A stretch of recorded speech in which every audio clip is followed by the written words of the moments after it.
Assalamualaikum warahmatullahi wabarakatuh.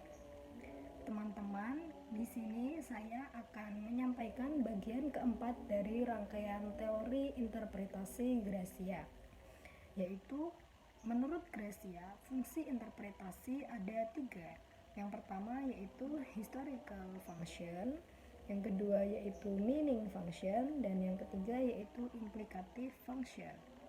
Nah, sebagaimana yang telah dipaparkan oleh teman-teman saya, nah di sini saya akan mengulas sedikit tentang 3 fungsi tersebut, dan kemudian saya akan memaparkan persamaan dan perbedaan dari meaning function dan implicative function. Baik, kita akan mengulas sedikit saja. Yang pertama yaitu historical function. Historical function ini adalah teori penafsiran untuk menciptakan kembali makna yang dimaksud oleh pengarang.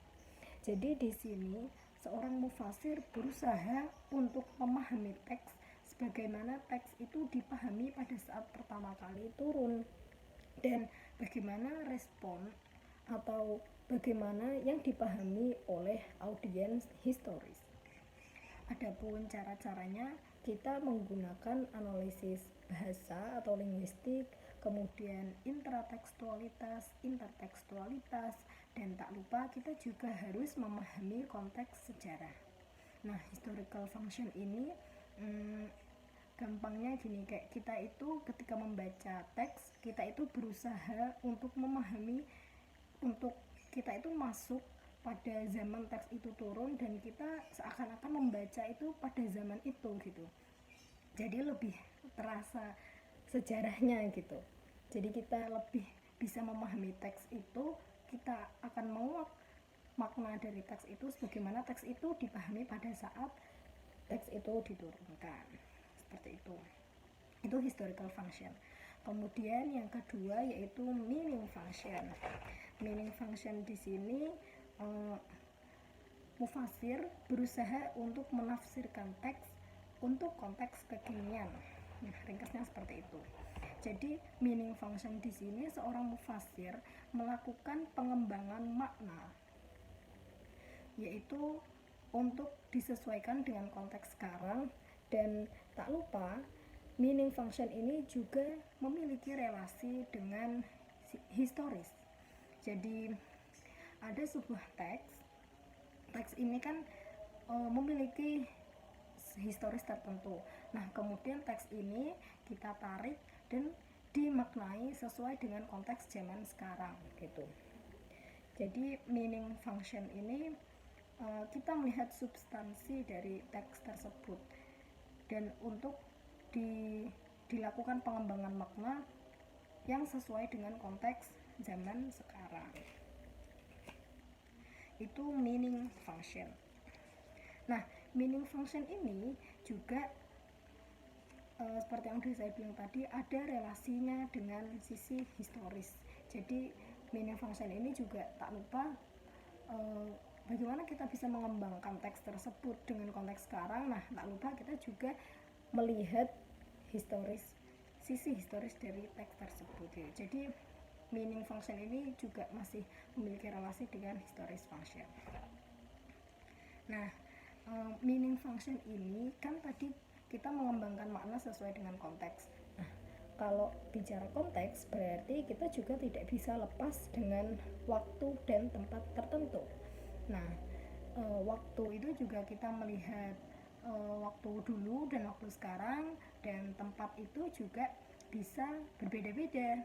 Misalnya bisa di Indonesia, di Malaysia, di Eropa, di Amerika, dan yang lain-lain. Nah, yang mana di sebuah tempat dan tempat yang berbeda-beda itu tentu memiliki budaya yang berbeda-beda. Jadi untuk menarik makna yang sesuai dengan konteksnya itu nanti juga hasilnya akan berbeda-beda sesuai dengan tempat dan waktu gitu. Kemudian yang ketiga yaitu implicative function. Nah, implicative function ini sebagaimana udah disampaikan oleh saudari Yuli ya. Jadi implicative function ini penafsir berusaha memperdalam makna teks dan sesuai dikaitkan dengan bidang keilmuan lainnya. Jadi di sini ada teks, kemudian teks ini dilihat dengan sudut pandang bidang keilmuan tertentu yang mana menjadi keahlian seorang mufasir tersebut gitu.